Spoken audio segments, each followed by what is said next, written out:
Picture this. It is 3:00 a.m.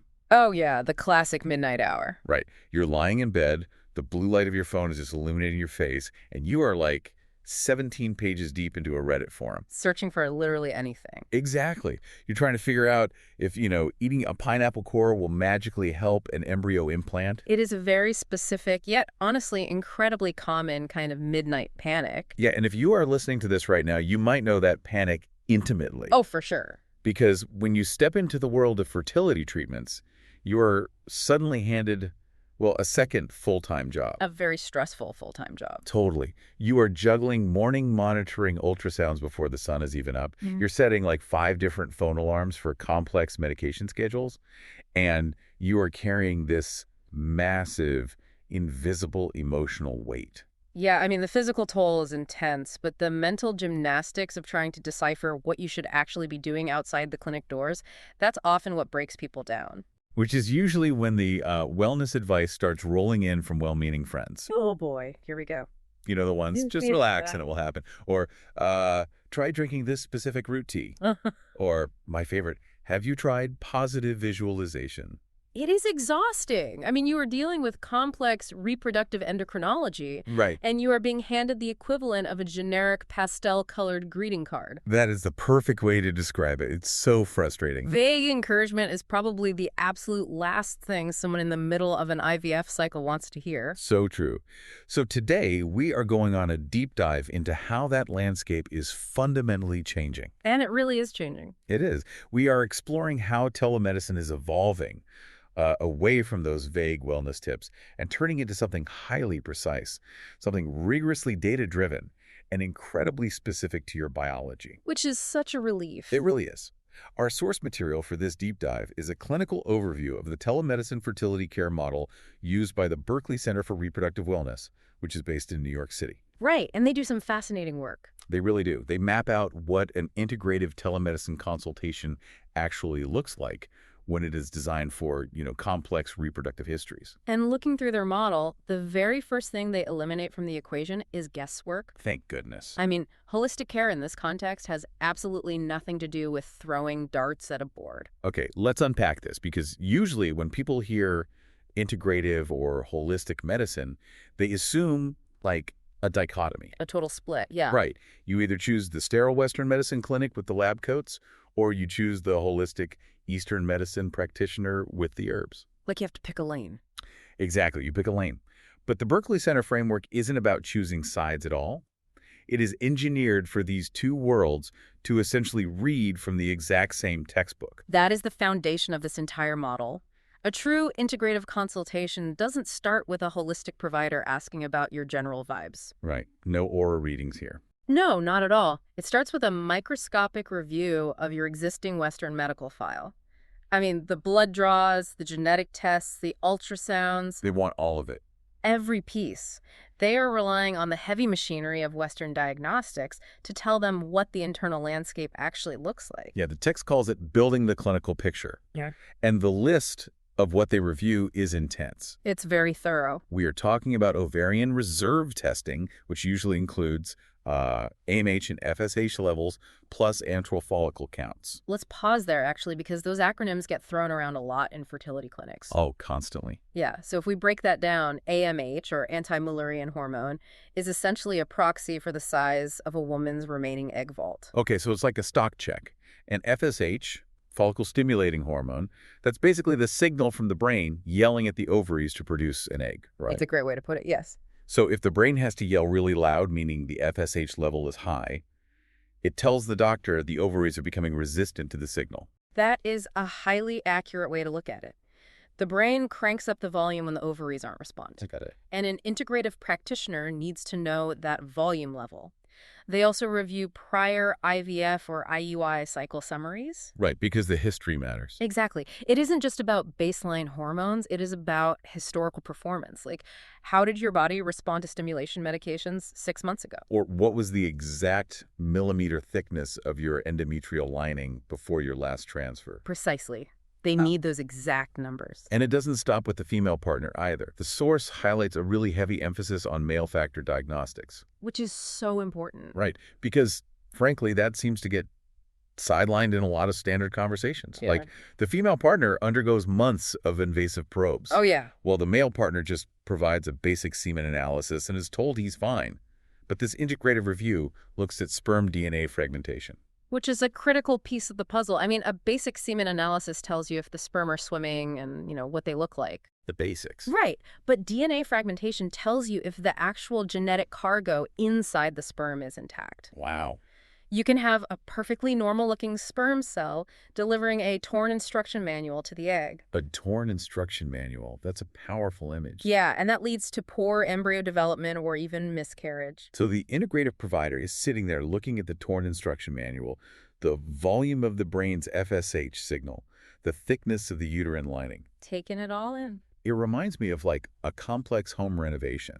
You wouldn't just hire a contractor to start painting the living room without first looking at the architect's structural blueprints. No, that would be a disaster. Right. You need to know if the foundation is cracked or if the load-bearing walls are compromised before you start picking out wallpaper. Absolutely. The blueprint dictates the tools. You cannot fix a structural issue with a cosmetic patch. Yeah, painting over mold doesn't work. Exactly. If a patient has diminished ovarian reserve, that is a biological reality. If there is high oxidative stress causing that sperm DNA fragmentation, that is a chemical reality. So they have to know what they're actually dealing with.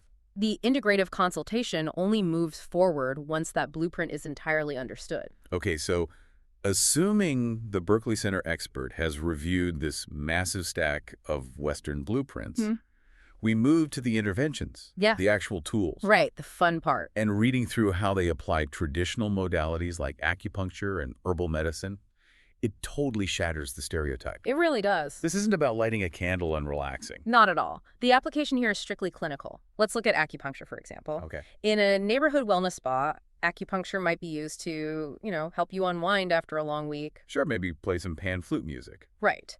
But in reproductive medicine, it is deployed as a mechanical tool to influence specific physiological targets. The source mentions it targets ovarian blood flow, uterine artery perfusion, and the pituitary ovarian axis. Yes, very specific areas. But mechanically speaking, yeah. How does sticking a tiny needle in your leg or your abdomen actually change the blood flow inside your pelvis? It's a fair question. It all comes down to the nervous system and local vasodilation. Okay. When an acupuncture needle is inserted, it creates what we call a microtrauma. A microtrauma. Yeah. And the body's immediate response to that microtrauma is to send blood and immune factors to the area. Oh, like a defense mechanism? Exactly.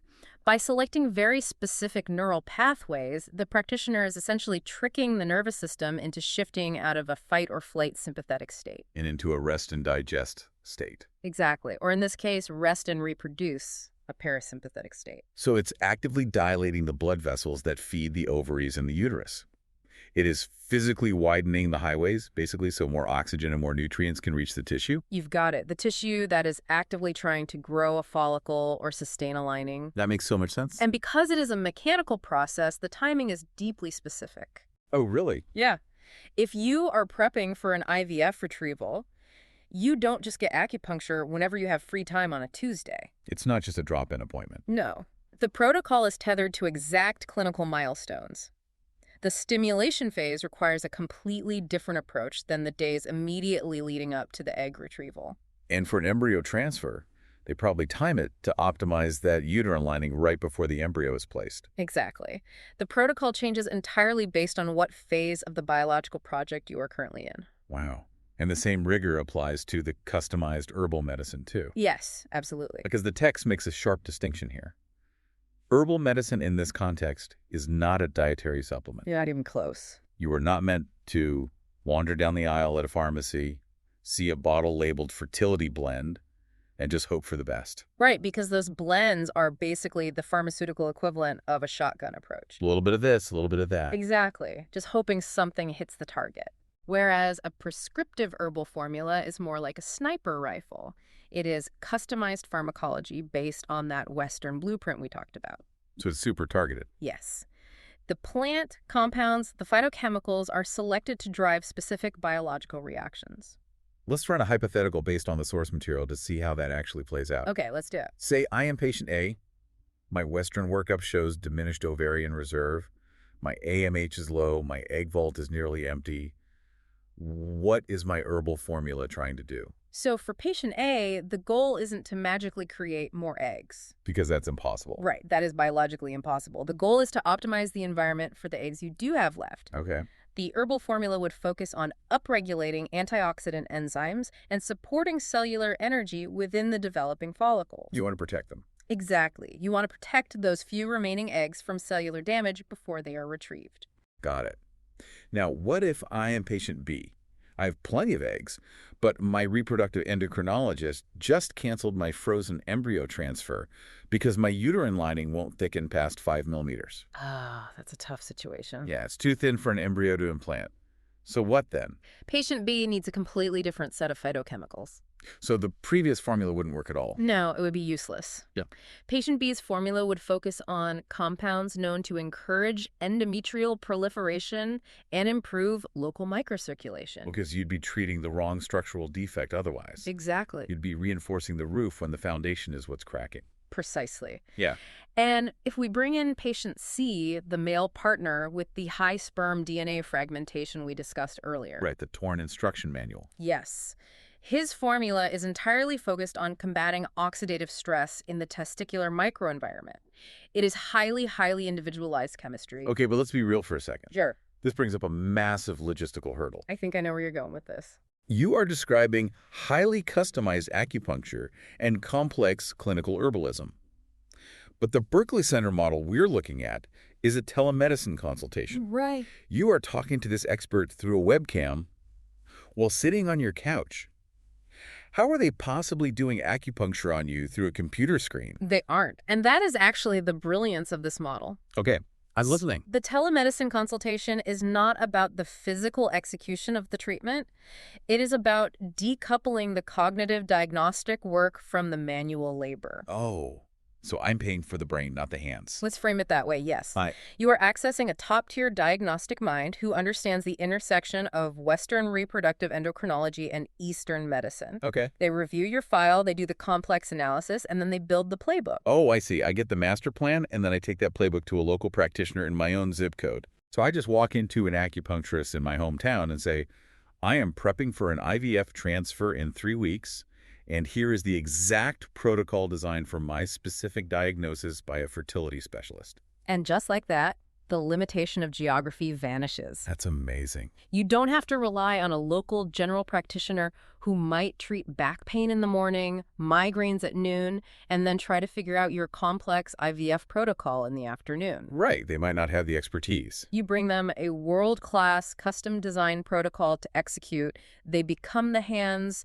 The telemedicine expert provides the roadmap. It totally solves the access problem for anyone who doesn't live within, a 20-minute subway ride of a major metropolitan fertility hub. It really opens doors for so many people. So we've got the roadmap. We are optimizing blood flow with local acupuncture, and we are tweaking the local chemistry with custom herbs.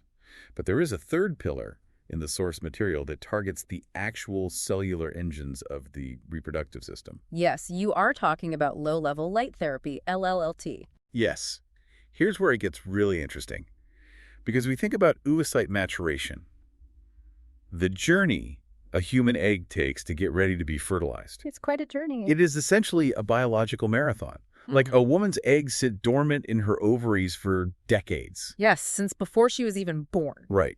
And when one is finally selected to mature, it has to wake up, divide its chromosomes perfectly, and prepare to create a new human life. That takes a monumental amount of energy. It is arguably one of the most energy-demanding cellular processes in human biology. So if the egg is running a marathon, it needs a massive battery. And LLT is basically plugging that cellular battery directly into the wall. From a biological standpoint, that analogy holds up perfectly. Oh, good. Low-level light therapy utilizes specific, heavily researched wavelengths of light, usually in the red and near-infrared spectrum. Okay. When those photons penetrate the reproductive tissue, they interact directly with the mitochondria inside the cells. And the mitochondria are the powerhouses. Bringing us back to high school biology. Yeah, right. They produce ATP, which is the actual energy currency the cell uses to do its job. Exactly. And when an egg is starved for ATP, it stumbles during that marathon. It gets tired. Right. It is more prone to chromosomal errors during division, And an egg with chromosomal errors often leads to poor embryo development or a failed implantation. Wow. So LLLT stimulates an enzyme in the mitochondria called cytochrome C oxidase, which physically ramps up the production of ATP. It is literally giving the cell more fuel to finish the race without tripping. That's exactly what it's doing. The source notes that LLLT is used specifically for patients with diminished ovarian reserve or those who have poor responses to IVF stimulation drugs, which makes total sense. If the system is sluggish, you want to charge the battery. It is also used to help develop the uterine lining, again by stimulating cellular energy and local blood flow. Okay, but to your earlier point, LLLT is a physical intervention. Yes, it is. It requires specialized equipment emitting calibrated wavelengths of light. Right, which means my webcam expert can't just beam near-infrared light at my pelvis through the Wi-Fi router. No, sadly, technology isn't quite there yet. Yeah. It falls into the same category as acupuncture. The telemedicine consultation determines if you are an appropriate candidate for LLLT based on your Western blueprint. Okay. If you are, the expert prescribes the specific frequency, duration, and timing of the light therapy. And then I take that to a local clinic. Exactly. You then seek out a local clinic that has the proper medical-grade LLLT equipment to administer the protocol. It is another piece of the playbook. Right. But all of this multi-layered planning brings up a really practical question about the reality of remote care. What's that? I mean, this sounds incredibly comprehensive. It sounds like the gold standard. Mm-hmm. But who is this actually for? And more importantly, what can't it do? The limitations are vital to understand because honest medicine always acknowledges its boundaries. For sure. A telemedicine consultation cannot perform your baseline ultrasound. It cannot draw your blood to check your thyroid or your AMH. Right. It does not replace your reproductive endocrinologist. You still need the Western clinic to generate the data. You still need the architect to draw the initial blueprints. The integrative model is entirely dependent on that local Western data. You can't have one without the other.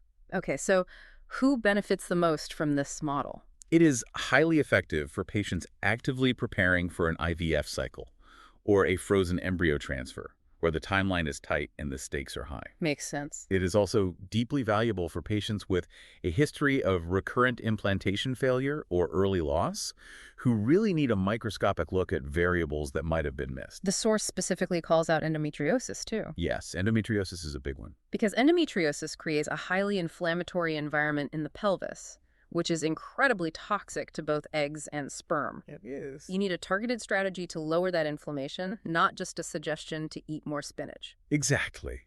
And as we discussed, it is for couples managing male factor diagnoses who want to aggressively improve sperm parameters before a retrieval. Okay, I have a hypothetical for you. Hit me. I am listening to this. I am already in the thick of IVF. I am tracking my medications on a giant spreadsheet. I am driving to the clinic every other morning for blood work. I am exhausted. Completely understandable. Doesn't adding this intensive, highly orchestrated, integrative plan just give me more homework? Am I just adding another layer of stress to a system that is already maxed out? If we connect this to the bigger picture, we have to look at the root cause of that exhaustion. Okay. Yes, the physical demands of IVF are draining, but the profound mental burnout usually comes from a sense of helplessness. Oh, toy. It comes from the late-night Google spirals we talked about earlier, trying to play doctor and wondering if you are doing enough. It is the cognitive load of the guesswork. Exactly. Wondering if the expensive supplements you bought off Amazon are actually doing anything, or if they are actively interfering with your clinic's medications. When you engage with a precise, diagnostic-driven, integrative plan, you're actually outsourcing that cognitive load to an expert. You hand over the mental burden. A custom consultation doesn't give you more homework, it gives you the answer key. Wow, that's a relief. You stop guessing. You know exactly which herbs to take and why. You know exactly when to schedule the acupuncture. You have a plan architected to safely support your Western medications, not fight against them. It removes the chaos. Yeah. You are trading the overwhelming noise of internet forums for a quiet, structured, individualized strategy. The ultimate goal of the Berkley Center model is alignment. When integrative care and Western fertility medicine are moving in the exact same direction, powered by the exact same data, the patient regains a sense of agency. So to bring this all together for you listening, true integrative fertility care is not a rejection of Western science. It is the ultimate embrace of it. Beautifully said. It takes the hard data, the ultrasounds, the hormone panels, the sperm DNA fragmentation metrics, and uses them to optimize every single biological variable within your control. It uses customized acupuncture to direct traffic on the vascular highways. It uses prescriptive herbalism to change the chemical environment.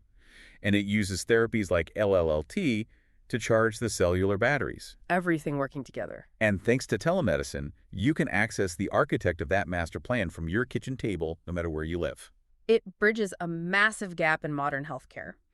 But looking at how seamlessly this integrates local data with remote expertise, it actually sparks a much larger conversation. Oh, where are you taking this? Think about the mechanics of what we just discussed.